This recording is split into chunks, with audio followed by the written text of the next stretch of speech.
Հանուն Հոր եւ Որդվո եւ Հոգվույն Սրբո ամեն։ Օրհնյալ է Դավթի որդին, օրհնություն բարձունքում, օրհնյալ է նա, որ գալիս է Տիրոջ անունով։ Այսպես են դիմավորում ժողովուրդը մեր Տիրոջը Հիսուս Քրիստոսին, երբ իր առաքյալների հետ ու ժողովրդի բազմությամբ նստած ավանակի վրա Քրիստոս մուտք գործեց Երուսաղեմ։ Կարոտ էր ժողովուրդը օրհնությամբ։ Ինչ է օրհնությունը։ Օրհնությունը ուրախություն է, երանություն է, երջանկություն է։ Ցավոք սրտի մեր հոգին շատ անգամ տխուր է լինում, եւ մենք կարոտում ենք օրհնության, ուզում ենք, որ Աստված բարձունքից մեզ օրհնի, որովհետև հասկանում ենք, որովհետև առանց Աստուծո օրհնության մենք չենք կարող ուրախ լինել։ Այսօր ժողովուրդը հավիտենականության խորհուրդը բացահայտեց, գիտակցված կամ չգիտակցված, ասացին օրհնյալ է Դավթի որդին, որովհետև ժողովուրդը միշտ Դավթի օրոք Աստծո օրհնությունն էր վայելում։ Այդ օրհնությունը անցած օրհնություն է, անցյալի օրհնություն է,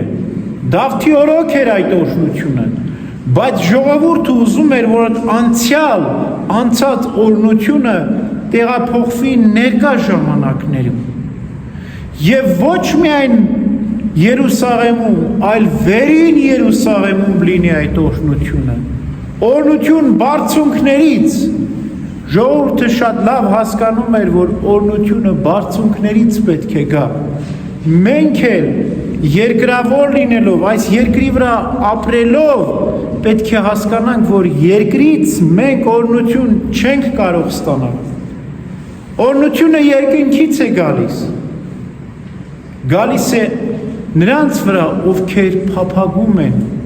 ովքեր փնտրում են եւ ովքեր գտնում են այդ օրհնությունը, անմիջապես Աստծոց օրհնություն են ստանում։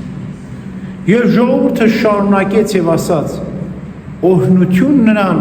որ գալիս է եւ գալու է Տիրոջ օրհնությամբ։ Ուրեմն օրհնությունն ունի անցյալ, ունի ներկա եւ ունի ապագա։ Մենք օրհնությունը մեր հայրերից պետք է ստանանք, առաքյալներից, առաքելական Սուրբ եկեղեցու խորհուրդներից պետք է ստանանք։ Քրիստոսով է հաստատվել այս օրհնությունը։ Քրիստոս Աստծո միածին որդին է,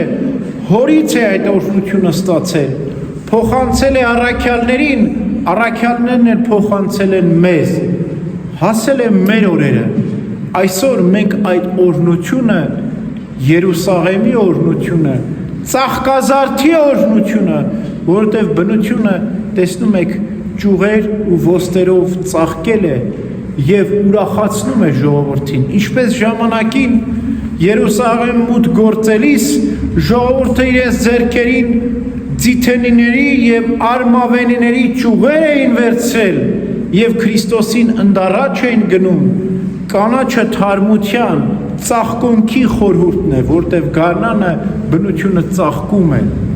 Այդպես էլ ժողովուրդը փթթել էր այսօր, ծաղկել էր, աստվածային օրհնությամբ էր լցվել եւ Քրիստոսին ընդառաջ էր գնում։ Այսօր մենք եւս ճյուղերով, ոսկերով, ծաղկազարդի այս օրը, որ ծաղիկներով զարդարվել է բնությունը, Քրիստոսին ընդառաջ ենք գնում։ Եվ մենք էլ ենք ուզում միավորվել այսօրվա մանուկներին, ծերերին եւ օրհնություն տալ Տիրոջ ասելով, օրհնյալ է նա, որ գալիս է Տիրոջ անունով, օրհնություն բարձունքներում։ Եվ պատկերացնում եք այս համընդհանուր ուրախության մեջ մի քանի մարդիկ, ոչ բոլորը, մի քանի չարատյաց մարդիկ, նախանձ մարդիկ եկան եւ Քրիստոսին հանդիմանում էին։ Լռեցրու այս ժողովրդին, թող օրհնություն չտա։ Ինչպես թե։ Ինչպես կարող է մեծ ժողովրդի ուրախությունը տխրության վերածել։ ինչպես կարող են համաժողովրդական այս զարթոնքը լռեցնել։ Եթե այս ժողովուրդը լռի անգամ, քարերը կաղաղակեն, ասաց մեր Տերը Հիսուս Քրիստոս։ Չես կարող ճշմարտությունը լռեցնել, ճշմարտությունը քարերն էլ կպատրի ու կաղաղակի։ Եվ այդ պահին մի երեխա, որ